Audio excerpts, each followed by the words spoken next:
El contenido y las imágenes de este programa se difunden con fines noticiosos y de interés público. Además, los comentarios, opiniones y expresiones de sus invitados son responsabilidad exclusiva de ellos y no representan ni deben interpretarse como la opinión de este canal. EICNEX, nuestros periodistas y presentadores mantienen un nivel de compromiso con su audiencia, de entretener e informar de manera objetiva y con responsabilidad.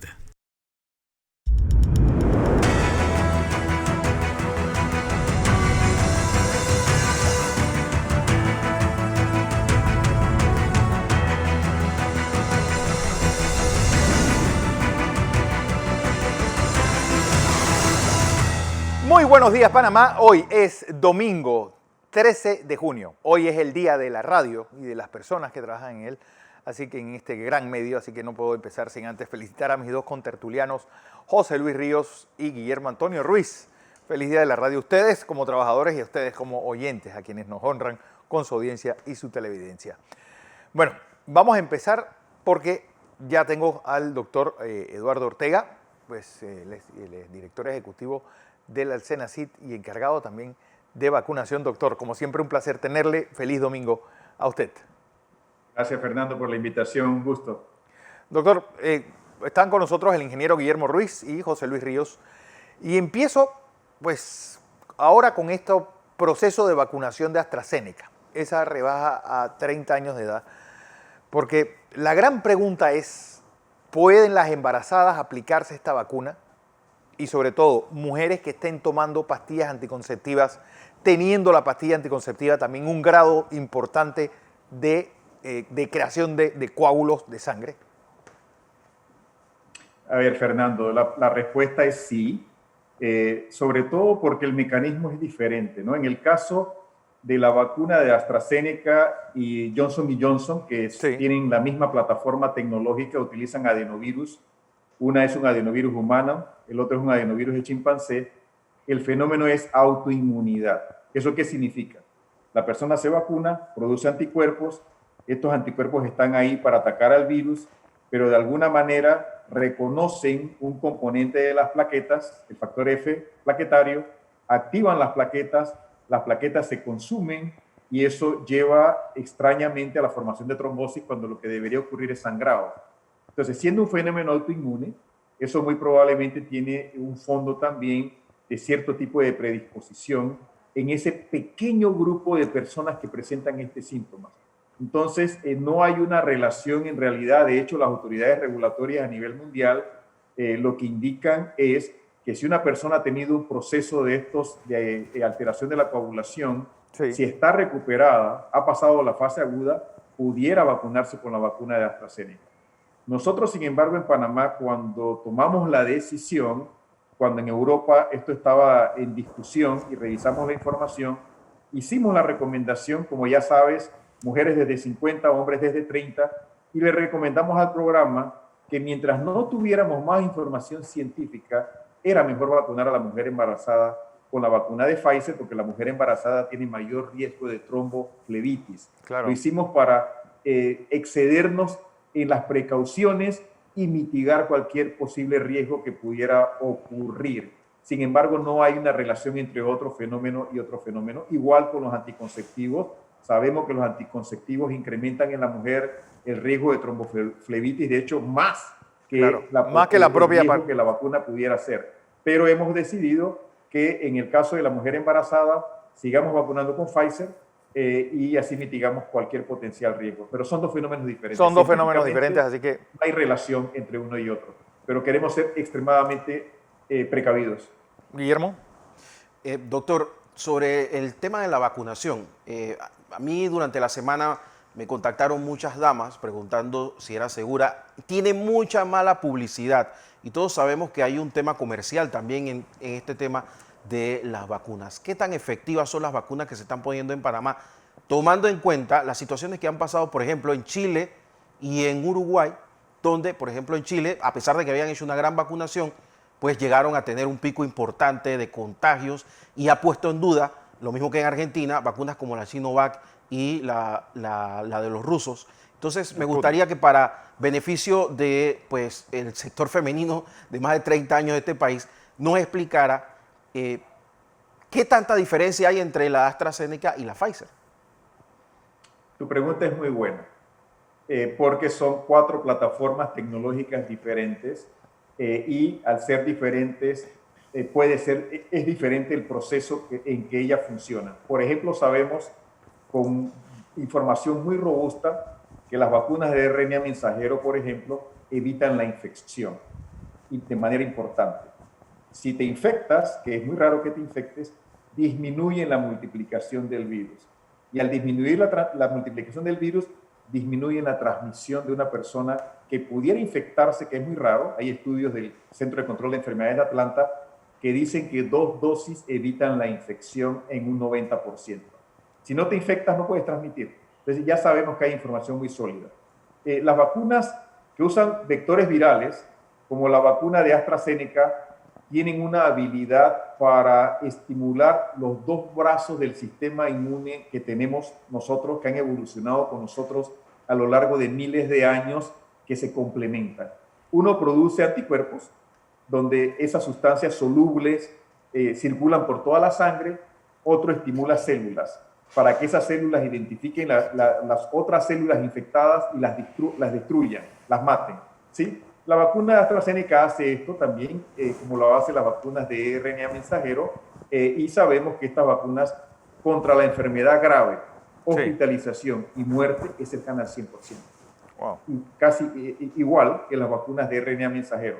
La diferencia está en que cuando tú hablas de cualquier tipo de COVID, leve, moderado a severo, ahí es donde tú encuentras un poquito de diferencia, donde las vacunas de RNA mensajero tienen esa eficacia contra cualquier tipo de COVID un poco, digamos, más alta que las vacunas de AstraZeneca. Y digo un poco, digamos, porque la única manera de poder comparar las vacunas es ponerlas en un mismo estudio y evaluarlas en la misma población.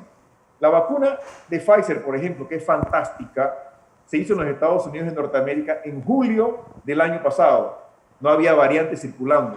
La vacuna de AstraZeneca se evaluó en Brasil, se evaluó en Sudáfrica y se evaluó en Inglaterra cuando las variantes estaban circulando. Entonces fue sometida en el momento que se desarrollaron a presiones diferentes. Lógicamente ahora ya tenemos datos de que la vacuna de Pfizer también se ha utilizado en lugares donde hay variantes circulando. Lo que yo te diría es, tenemos 2 de las mejores vacunas que hay en el mundo el día de hoy. La vacuna de AstraZeneca es la más utilizada en más de 150 países. Tenemos 38 millones de dosis utilizadas en un solo país, que es, por ejemplo, el Reino Unido, y sabemos que funcionan, y sabemos que son seguras. Tiene esa asociación con ese fenómeno de caída de plaquetas y trombosis que tiene la vacuna de Johnson & Johnson. Pero en Estados Unidos la vacuna de Johnson & Johnson la recomendaron desde los 18 años de edad. Y de hecho, si revisamos la información de las autoridades regulatorias europeas y de la OMS, recomiendan la vacuna de AstraZeneca por arriba de los 18 años de edad. Solo que nosotros nuevamente queremos mitigar cualquier posible impacto negativo que podamos tener. ¿Por qué? Nosotros en 3 semanas debemos estar en el medio de ponernos a la ofensiva contra el virus. Y si nosotros llegamos a tener un evento adverso grave, puede impactar toda la estrategia, porque las personas van a perder la confianza no en la vacuna de AstraZeneca, sino en todo el programa de vacunación.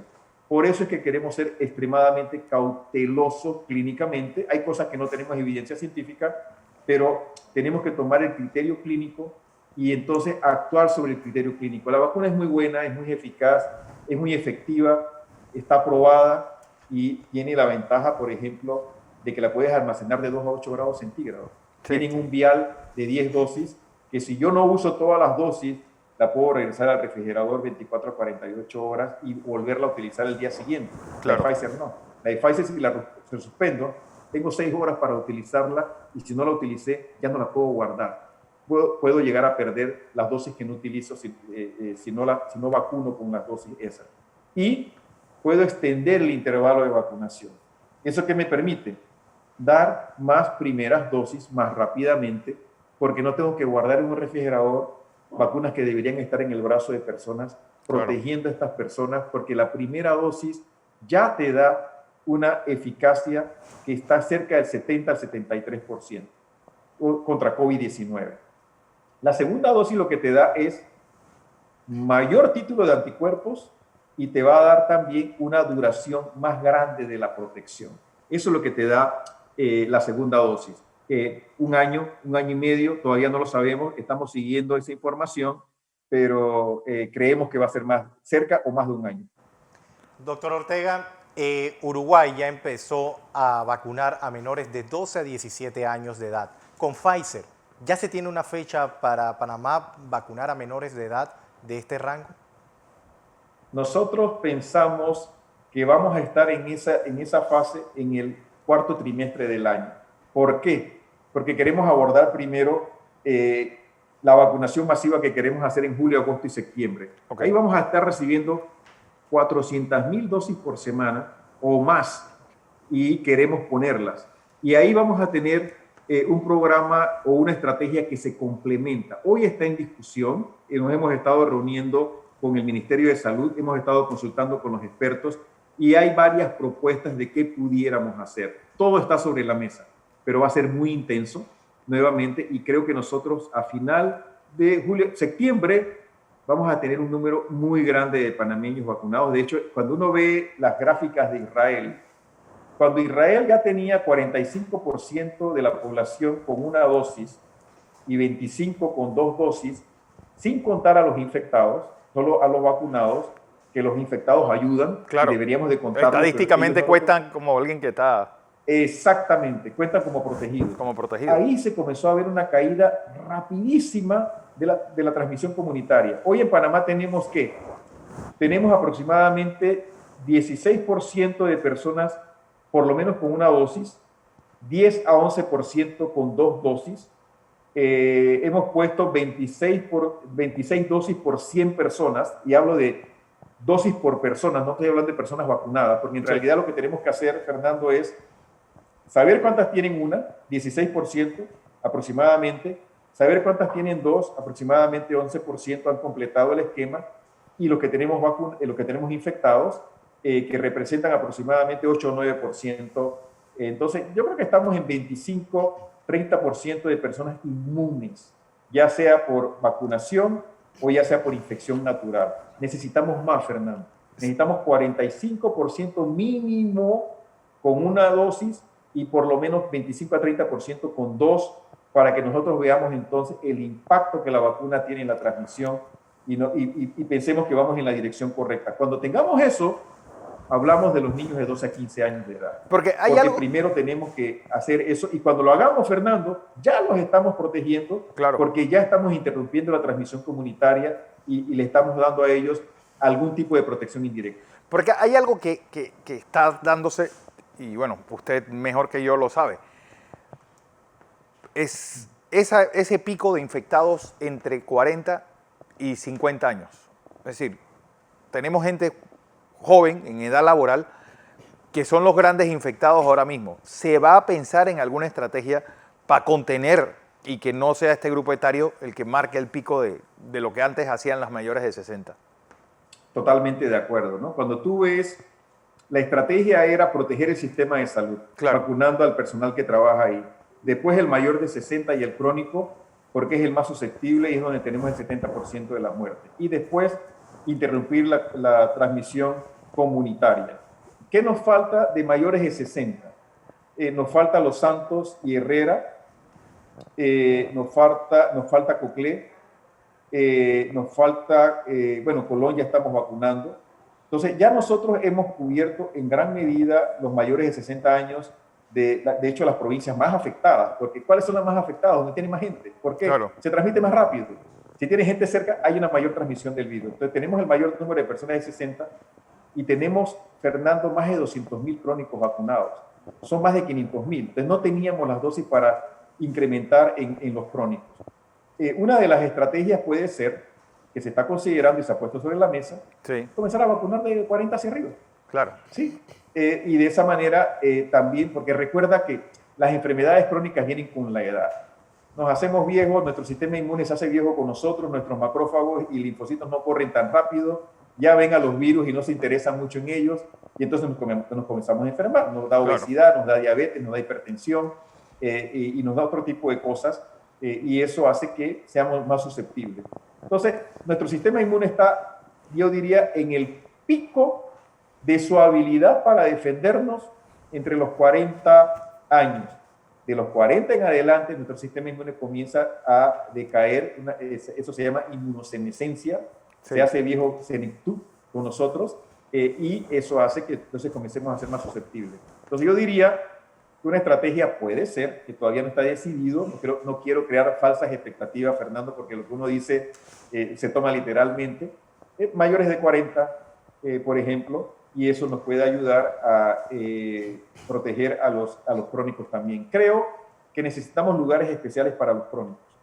Cuando tengamos 400.000 dosis semanales, que podamos abordar a todos los crónicos, podemos poner a los crónicos en lugares especiales y vacunar arriba de 40 a los otros, y hacer barrido, auto rápido, circuito.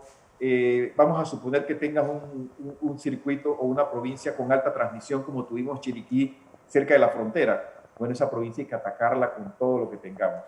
Ahora, divide y vencerás. Entonces, no sé qué tanto nos podamos dividir y ser efectivos, ¿no? Claro. Y ahí necesitamos colaborar, creo yo, con otros miembros de la sociedad. Hoy, por ejemplo, el Club 2030 es un fantástico colaborador en el tema de los autorrápidos, y sé que todo Panamá también ha estado ayudando mucho, y creo que nosotros necesitamos toda la ayuda que sea necesaria para poner todas esas vacunas en los brazos de personas. Doctor Ortega, dos preguntas. Una tiene que ver con los números que usted está dando. Nosotros somos 4 millones y sencillo mal contados. Con 400.000 semanales, la posibilidad de que tengamos números suficientes para ver un resultado, la verdad que son reales. Eso significa de que Panamá podría estar en el momento más, comercialmente hablando, más activo, bastante lejos de los picos de pandemia que se están dando en otros lugares, que todo parece indicar que se van a mantener hasta el otro año, debido a que hay países de Sudamérica que ni siquiera tienen contratos claros, y de hecho Estados Unidos ha tenido que comenzar a donar vacunas. Iniciar una jornada de vacunación les va a tomar mucho tiempo. Panamá se puede convertir en un centro, como está pasando ahora mismo con Miami o Nueva York, donde gente de Latinoamérica va y se vacuna. Países como Paraguay, Bolivia, pues hay gente desesperada pagando cualquier cantidad de dinero para moverse. Y la segunda pregunta es ya interna, sobre hacer clústeres para buscar la famosa inmunidad de rebaño. Debido a lo concentrado que está la población entre Panamá, Chorrera, Raiján, Chepo, Colón, y lo disgregado que está en otros lugares como Azuero, Darién, las propias comarcas. Creo que, no sé si ustedes han pensado en hacer una estrategia donde ataquen primero las áreas más concentradas y luego las áreas más dispersas del país. Sí, a ver, esto se ha puesto sobre la mesa el presidente, que es el que lidera las decisiones finales. Ha tenido todas estas propuestas y se están analizando. ¿Qué te puedo decir, Fernando?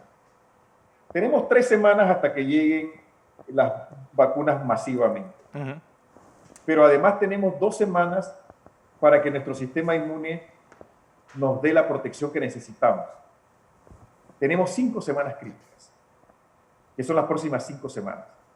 Hemos visto con preocupación un incremento lento pero progresivo del número de casos, sí, del número de fallecimientos y del porcentaje de pruebas positivas. Nosotros tenemos que ayudar a mitigar eso para que nos dé tiempo suficiente para que cuando las vacunas lleguen podamos atacar el virus. Entonces, yo diría que estamos en las 5 semanas críticas de la estrategia de vacunación. Cuando Israel comenzó a vacunar en diciembre del año pasado, Israel estaba casi en el pico de la tercera ola. Sí. Nosotros quisiéramos evitar eso. Nosotros no quisiéramos estar en el pico de la tercera ola para estar vacunando. Quisiéramos estar como cuando estábamos por lo menos en la segunda ola, que fue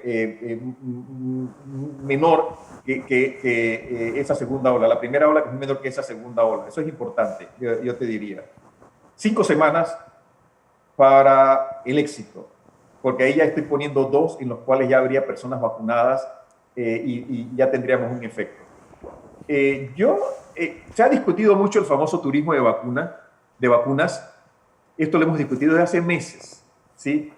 Yo no quisiera decirle turismo de vacuna. Yo creo que ese sería una estrategia de protección de la persona que viene a nuestro país por razones de trabajo, razones de negocio o razones de turismo, que no todos vienen por turismo. Este es un país verdaderamente de negocios también. Pero yo diría es una estrategia de vacunación, de protección al viajero que llega a nuestro país, para darle otro contexto. Yo creo que eso deberíamos de hacerlo cuando estemos vacunando activamente en todas las provincias a un gran número de panameños. Yo quiero que ese santeño, ese herrerano, ese coclesano, ese paisano nuestro en la región Nove, en la región de Gunayala, nosotros ya tengamos ahí una vacunación activa, intensa. Entonces yo diría, ¿por qué no? Tenemos que, vacunando al que entra por el aeropuerto o por la frontera de Costa Rica o por la frontera de Colombia, estamos protegiendo el país. Entonces hay que hacerlo, pero hay que saber cuándo lo vamos a hacer, Fernando. Eso es importante. Yo no veo ningún problema con hacer eso. Y la otra pregunta, Fernando, la perdí. Pero, antes de ir con eso, de la pregunta que hacía Guillermo, doctor, las personas que se tomaron o se usaron la vacuna que promueve el doctor Saint Llorens, ¿esa vacuna se reconoce como personas vacunadas? Aquellos que hicieron parte de la prueba para conseguir la licencia de esta vacuna alemana. Bueno, yo estoy en ese estudio, Fernando, ¿no? Okay. Así que yo cuando me tocó vacunarme en San Miguelito, yo pregunté al grupo de investigación y afortunadamente me tocó la vacuna experimental. Así que yo decidí no vacunarme con la vacuna que creo que estaban poniendo Pfizer en esa época en San Miguelito. Así que yo tengo la vacuna experimental, estoy esperando los datos regulatorios y científicos que se publiquen para saber qué voy a hacer. Pero sí, el ideal en ese, cuando lo conversamos, cuando me presentaron el consentimiento informado, lógicamente la idea es de que puedas contar como vacunado para que pueda viajar. Porque si en algún momento tengo que viajar y no me cuentan como vacunado, claro, pues voy a tener que hacer algo para poder salir, porque estratégicamente yo necesito poder hacer cosas en algún momento internacionalmente para el país. Entonces yo espero que sí, ¿no? Voy a tener que conversarlo con la AIG, pero deberíamos de contar como vacunados, Fernando, ¿no? Por último, doctor, ¿se sabe cuánto de ese aumento de casos activos que se han multiplicado por 2 en los últimos 2 meses han sido por la presión desde Costa Rica y Colombia? Yo creo que la gran mayoría de casos, recuerda que cuando Costa Rica comenzó a estar en esa ola que todavía está en el día de hoy, nosotros comenzamos a ver casos en nuestras comunidades fronterizas y entonces vimos cómo progresivamente avanzó hasta Veraguas y después avanzó hasta Coclé.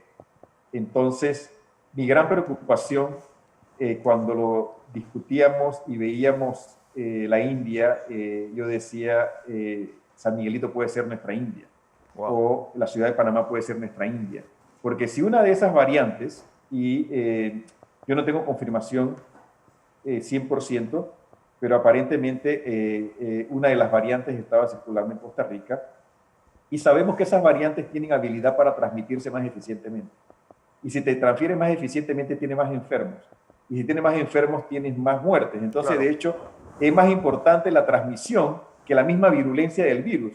Si hay virus que matan, por ejemplo, el MERS, mataba 40% de las personas, pero no se transmitía. Entonces, afectó a 2.500 personas. Que mate 40 no significa nada si no se transmite.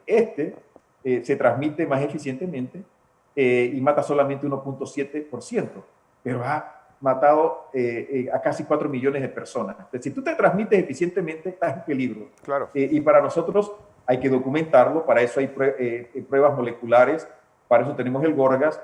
El Gorgas, con la tecnología que tiene, caracterizando algunas de las que circulan en Panamá y caracterizando algunas de las que circulan en Chiriquí, puede hacer lo que se llama epidemiología molecular y nos puede decir si esos virus que están causándonos ahora ese inicio de la tercera ola proviene de Costa Rica o es la variante local que tenemos o viene de alguna de las otras variantes. El Gorgas puede hacer eso, nada más que necesita caracterizar un número más grande de variantes y ellos pueden ligar de dónde viene la variante. Al principio de la pandemia, de hecho, Fernando, el Gorgas nos dijo que venían de Estados Unidos, de China y de Europa. Las que sembraron el país inicialmente, el Gorgas nos dijo de dónde venían. ¿De dónde venían? Tiene esa capacidad y esperemos que lo pueda hacer.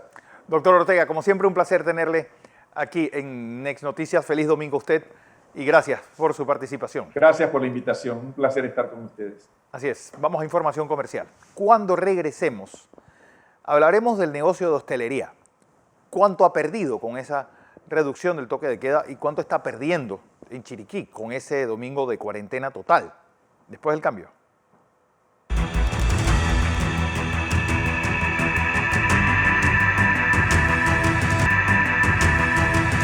Seguimos en la presentación de Entre Líneas. Hoy es domingo 13 de junio, día de la radio. Y mi siguiente invitado es Ricky Méndez, presidente de la Boquete Brewing Company y miembro de la Asociación de Restaurantes y Bares de Panamá. Ricky, bienvenido a Next Noticias. ¿Qué tal, Fernando? ¿Cómo estás? Muchas gracias por la invitación. Bueno, viendo que estamos pues subiendo casos y martes a martes yo creo que todos los empresarios cruzamos los dedos para que no nos vuelvan a encerrar y no volver a vivir la pesadilla de 2020. Pero ya el negocio de hostelería ha tenido ciertas restricciones. Han bajado el toque de queda a las 10, lo que indica que los restaurantes tienen que cerrar a las 9. Han bajado, pues, tú que tienes un negocio en Chiriquí, se les ha eliminado un día de la semana, los domingos, que es un día activo para todo el negocio hostelero. Y bueno, son repercusiones que va a tener o que sigue teniendo esta pandemia con ustedes. ¿Ya se ha calculado cuánto han sido las pérdidas?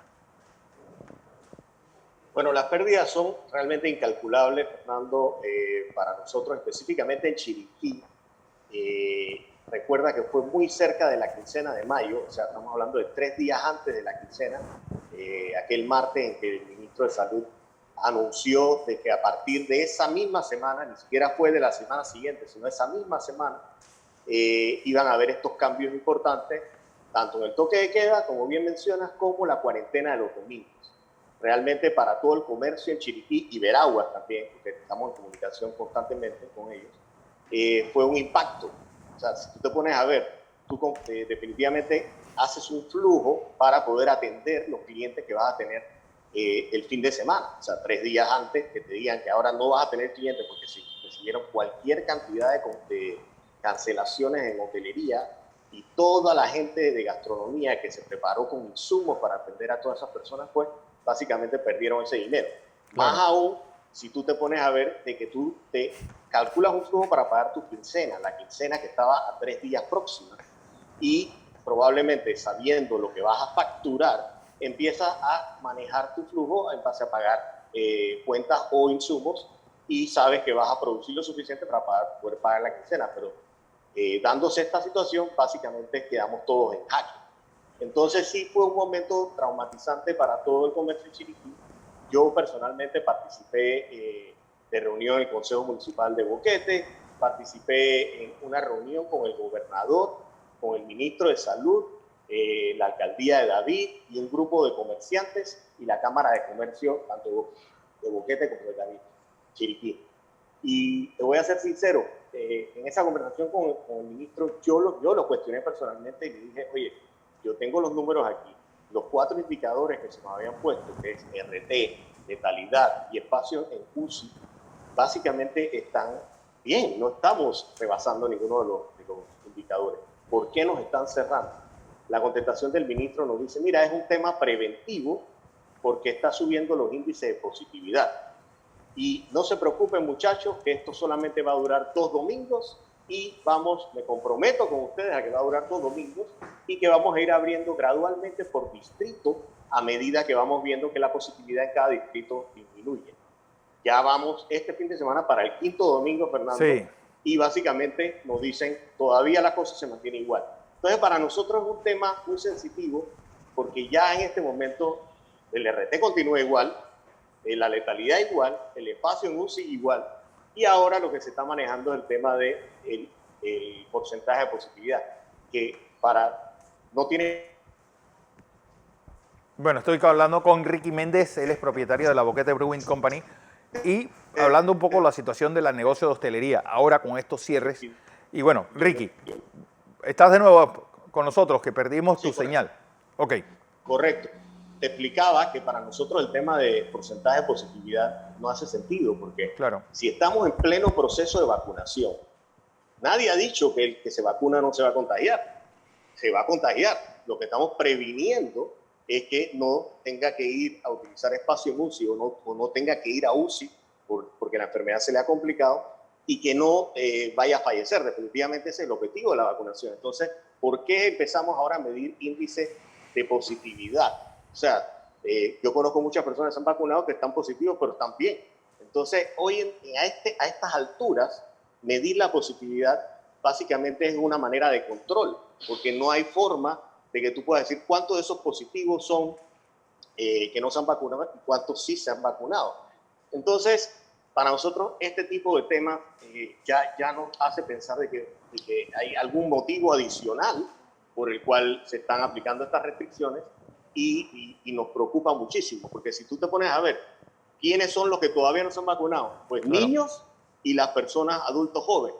Entonces ya es totalmente sabido de que los niños y las personas jóvenes son las que menos posibilidades tienen de tener que ir a un cuidado intensivo. Entonces, lo que deberíamos estar midiendo ahorita mismo es el UCI y la letalidad. Pero como yo no soy epidemiólogo, yo no sé quién para decirlo. Pero, yo soy comerciante y sé de números, sé de estadística, y te puedo decir, definitivamente yo creo que hay algo que no cuadra aquí. ¿Y por qué nos dicen que 2 domingos y estamos en 5 domingos para lo que es Chiriquí y Veragua? Ok, Guillermo Ruiz está con nosotros, Ricky. Por lo que está diciendo Ricky, ¿qué tal? ¿Cómo estás? Por lo que estás diciendo, tengo la impresión de que infieres que detrás de la estrategia hay algunas personas que podrían estar viendo también una estrategia comercial en la cual quiebren muchos negocios, terminen siendo adquiridos baratos y cuando se reinicie la economía, pues queden en manos de otras personas. Es correcto, es lo que dentro del gremio de comerciantes, tanto en Chiriquí como Veragua, como lo que son la Asociación de Restaurantes en Panamá, hemos discutido ese tema. Mira, esto pareciera que lo que se busca es quebrar la mayor cantidad de comercios, todo lo que es micro y pequeñas empresas, y que la gente se vea en la necesidad de vender sus negocios o sus propiedades, porque ya se acaba la moratoria el 30 de junio. Entonces, no hay un plan de cómo estos comercios que todavía están a un 25% de aforo, que muchos no han podido abrir y que ahora tienen estas medidas de restricción, ¿cómo van a hacer frente a sus obligaciones? Definitivamente no van a poder. Entonces la gente dice, no, ahora los bancos van a reposer. El negocio de los bancos no es reposer propiedades ni quitarle negocios a la gente. Lo que va a pasar es que la gente se va a ver en la necesidad de tener que vender su trabajo de toda la vida o su casa, que probablemente le costó mucho tiempo en adquirir, en precios irrisorios, que ¿quiénes lo van a adquirir? Da mucha pena decirlo, pero probablemente las autoridades o las personas de gobierno, que son las que no han tenido en ningún momento ningún tipo de daño económico durante la pandemia, porque hay 15 meses que ellos han estado cobrando. Entonces ellos y sus allegados o los millonarios son los que van a adquirir todas estas propiedades y va a haber un switch de lo que es la riqueza. Bueno, porque también, Ricky, me gustaría preguntarte, ahora que vuelvas, es ¿cómo ha sido el comportamiento con los juegos de fútbol?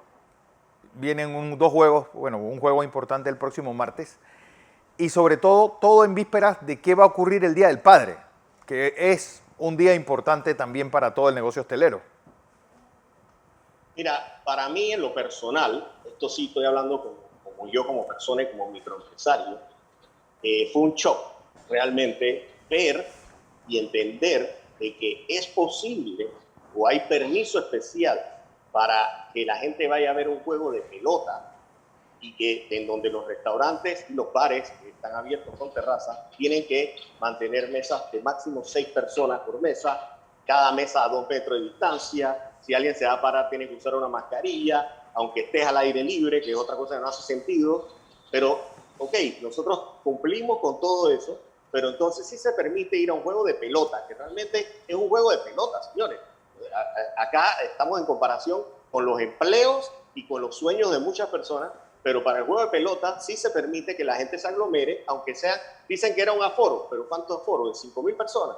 5.000 personas en un mismo lugar, nadie está 6 personas en una mesa, no hay 2 metros de distancia cada 6 personas, la gente se para a celebrar el gol, se abrazan con mascarilla, sin mascarilla, se abrazan con los jugadores.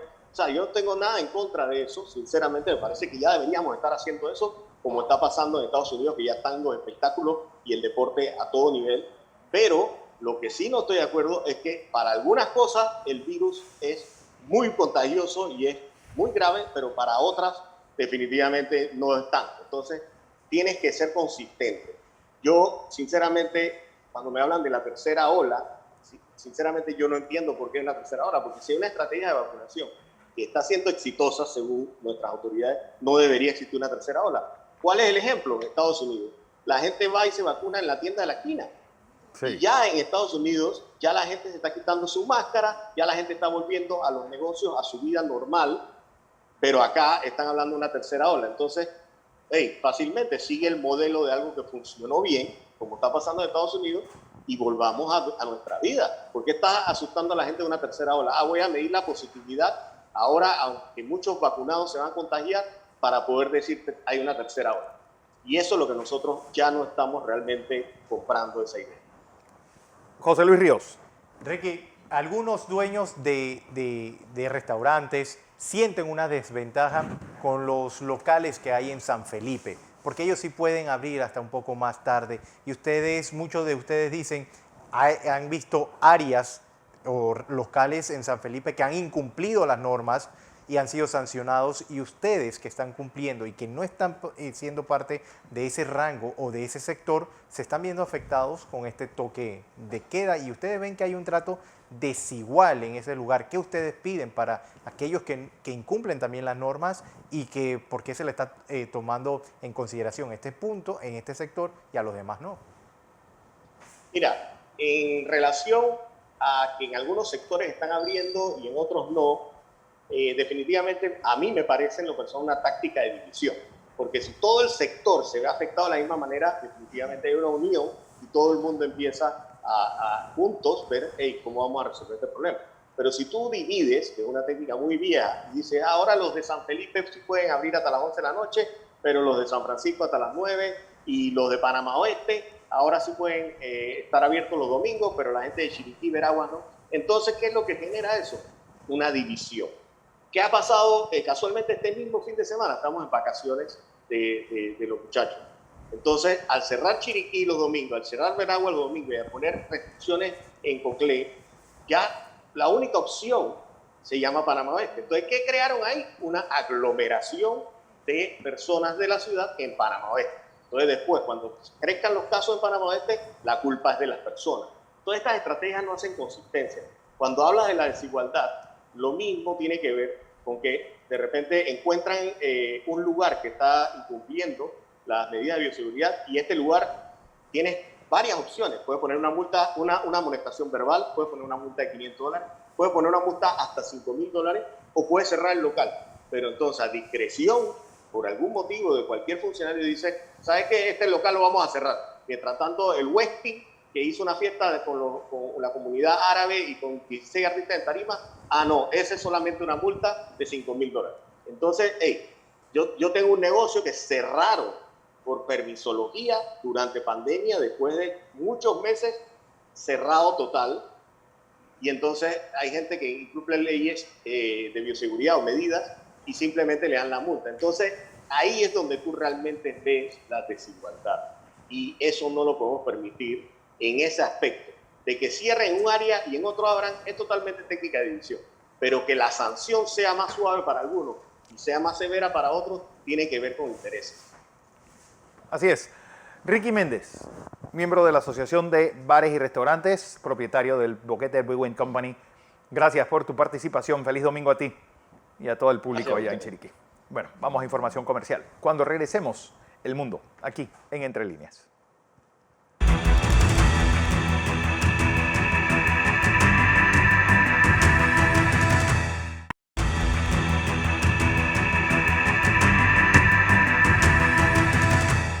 Estamos de vuelta vuelta con más de Entre Líneas y vamos a tocar el tema internacional porque durante la semana la vicepresidenta de los Estados Unidos, Kamala Harris, estuvo visitando diferentes países de la región. ¿Qué busca con estos encuentros? Para hablar sobre este tema nos acompaña Alonso Correa en directo desde España. Alonso, bienvenido como todos los domingos. Buenos días. Buenos días, José Luis, y feliz domingo a todos. Y sí, Kamala Harris, la jefa de Estado de facto de los Estados Unidos, visitó Latinoamérica por primera vez en su gabinete. Y fue a un país curioso. No visitó México, no visitó Panamá, no visitó Colombia, fue a Guatemala. ¿Por qué a Guatemala? Un país que, como ya hemos visto, en el 2019 y en el 2020, pues se divide muchísimo. Hay una grieta civil enorme en donde están, por un lado, la gente, los progresistas, que quieren pues traer las virtudes de la izquierda americana al país, y están los conservadores que quieren mantener el antiguo régimen de militares y de gente pudiente todavía en el país. Está esta brecha enorme en donde ambos bandos se odian, y Kamala Harris visitó este país, visitó el gabinete, se reunió con el gabinete del presidente Jan Matei. ¿Por qué? Porque de Guatemala, sin ir más lejos y según datos del mismo país, en 2019, para hablar un poco de eso, emigraron 1.116.000 personas. Es más, este jueves llegó el récord histórico de inmigrantes a Estados Unidos con 180.000. Y en el discurso que dio Kamala Harris luego de la reunión con el presidente de Guatemala al público, tanto estadounidense como guatemalteco, le dijo que no emigraran, que no fueran para allá, que no lo hicieran. Algo que suena mucho al gobierno pasado, al gobierno de Trump. Y es que eso de tener que repetirse políticas y reciclar tanto discursos como acciones del gobierno pasado, parece que se está dando muchísimo en este gobierno de Joe Biden. Ya son muchos, millones, los que dicen que simplemente se cambió la cara del presidente, no se han cambiado ninguna de las políticas que están haciendo, y es una realidad. Es más, ya se tiene el esquema y se tiene bastante centrado que en 2022 los demócratas pierdan el Senado por el disgusto que le está causando estos 6 primeros meses del gobierno de Joe Biden. Y es que de seguir así, vamos a ver políticas más fuertes en la frontera, porque ya le están reforzando, políticas de austeridad que van a afectar a los trabajadores y a la clase media, y recortes en gasto público, en la seguridad social, en mantenimiento de las calles, y subidas de impuestos, que son políticas que ellos dijeron que estaban en contra. Pero es que para seguir con este análisis y profundizar un poco más acerca del cambio de dirección del gabinete que presentaba Joe Biden durante la campaña y el gabinete que tiene ahora mismo, creo que lo podemos dar en el estudio. Regresamos con ustedes. Así es, Alonso, porque algunos, Guillermo, menciona que esto es parte de una estrategia ya que se va planificando, donde la señora Kamala Harris se va preparando para ser próxima candidata. Es lo que han dicho algunos analistas internacionales. Memo. José Luis y Alonso, también hay que recordar que la estrategia del Partido Demócrata se establece dentro del DNC, que lo primero que piensa es cómo ganar o mantener el Congreso y el Senado. Eso es la primera prioridad del Partido Demócrata, y luego entonces pensar en las candidaturas presidenciales. Evidentemente hay un equipo de campaña detrás de Kamala Harris en la posibilidad de que ella tenga que correr para candidata en el 2024, pero las prioridades son esas. Ahora mismo hay unas elecciones en ciernes donde van a haber unas gubernaturas que van a estar en juego. O sea, Estados Unidos tiene un esquema electoral permanente. ¿Tiene que ver algo con los movimientos en el gabinete de los Estados Unidos? Bueno, recordemos que el polígono de poder de los Estados Unidos, el Departamento de Defensa, el Departamento de Estado, la Casa Blanca, el Congreso, son realmente lo que se encargan del día a día hacia afuera, y también de las políticas federales. Pero las políticas reales que afectan a los ciudadanos norteamericanos en su día a día se establecen en las asambleas en cada uno de los estados. Y ahí es donde está el poder. ¿Y qué trata de reflejar el gabinete de gobierno? Precisamente lo que pasa en esos estados, para mantenerlos dentro de su hegemonía. Por ejemplo, que estados como Georgia se mantenga dentro, siendo un estado azul, como cambió después de muchísimas décadas que no pasaba. Esa es la prioridad estratégica de los que están en la mesa demócrata. Ahora, los republicanos nos han quedado tranquilos. Donald Trump tiene el control completo y absoluto del Partido Republicano. Nada más la semana pasada estuvo haciendo un rally y va a comenzar a hacerlos impulsando candidatos. Y ya vimos un movimiento estratégico en el área de Donald Trump. No postuló finalmente a la esposa de su hijo más chico, Eric Trump, que iba de primera en todas las encuestas en North Carolina. Hay alguna estrategia ahí detrás. No es precisamente Donald Trump, sino estrategas republicanos que están pensando, José Luis y Alonso, precisamente en estas elecciones del año 2022. Así que la Casa Blanca está trabajando electoralmente todos los días del año, y esto lo vimos ahora con la reunión del G7, de la Organización del Tratado del Atlántico Norte, y por supuesto el acercamiento a Vladimir Putin, que la idea es aplacar eso para que Joe Biden se pueda concentrar en los problemas internos. Yo creo que también estamos olvidando algo, y Alonso, Memo y José Luis y queridos televidentes, y es el hecho de que no olvidemos de dónde viene Kamala Harris. Kamala Harris viene de ser procuradora en California, es decir, un estado donde esta inmigración ilegal comete un porcentaje alto de delitos. Por eso es su interés en contener esa gran migración que hay ilegal hacia los Estados Unidos. Ella era procuradora de uno de los estados fronterizos más importantes, si no el más importante, de la relación entre Estados Unidos y sus vecinos del sur.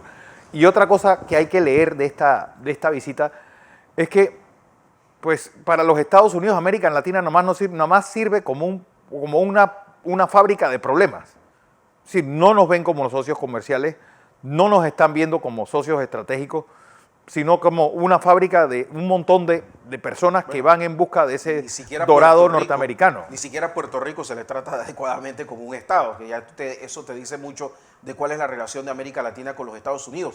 Cada vez son menos los presidentes que tienen un buen trato al ser recibidos en Washington de parte de América Latina, salvo el caso es muy excepcional de México, precisamente por ser... Es que ni siquiera México... Memo, así, yo estoy de acuerdo. Y bueno, tanto así que en medio de una guerra comercial han prometido 250 mil millones de dólares el Senado para contener, pues, esa avalancha de productos chinos y de la importancia en China, y va a ser más que nada hacia África, no hacia América Latina.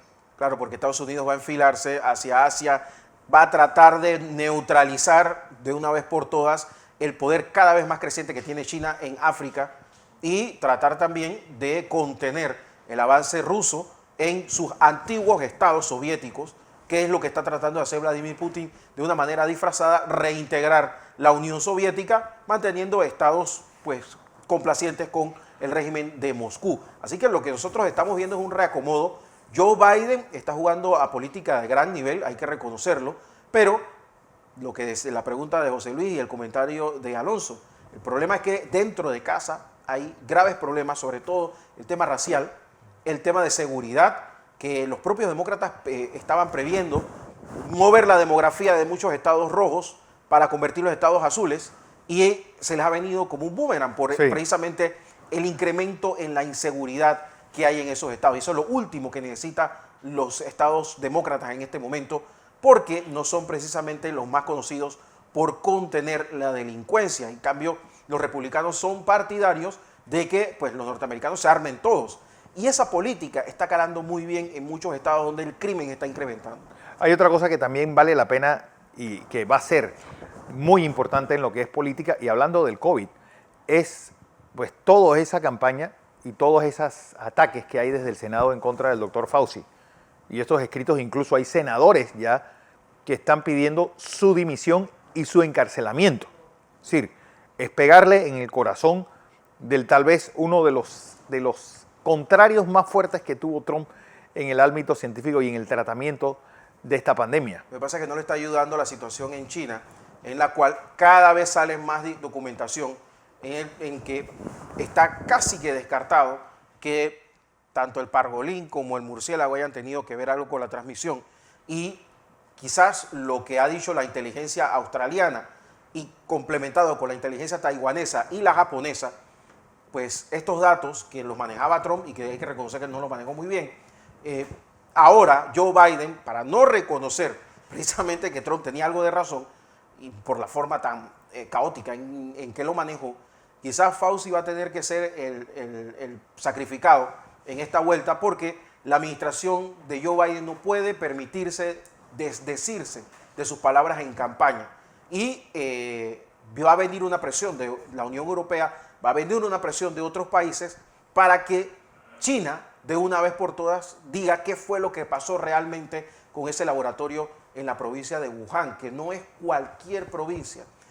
Wuhan tiene una historia que está muy relacionada con Mao y con todos los experimentos que se han hecho ahí, y pues ahora, en una época muy capitalista del Partido Comunista Chino, lo último que se puede permitir es un desprestigio a este avance que ha tenido los chinos. Por eso es que hay tanta incertidumbre y sobre todo, pues no darle la razón a Taiwán y otros países que advirtieron lo que estaba pasando con China. Entonces el presidente Joe Biden tiene que andar con pies de plomo en esto, y yo creo que, sinceramente, y más allá de si era amigo o no de Trump, el doctor Fauci pues va a terminar dando el paso adelante. Así es. Bueno, también pendientes y expectantes de lo que pase en Perú, en ya pues, tu decisión final. Y bueno, a todos agradecerles la audiencia. Feliz Día de la Radio también. Recuerden, el próximo martes estaremos en exclusiva presentándoles el juego decisivo Panamá, bueno, más bien Curazao contra Panamá. A todos, gracias por su audiencia. En nombre de José Luis Ríos, de Alonso Correa, del ingeniero Guillermo Ruiz y de mi persona. Que todos pasen un feliz domingo. Mañana, 6 en punto de la mañana. Los esperamos aquí en Next Noticias.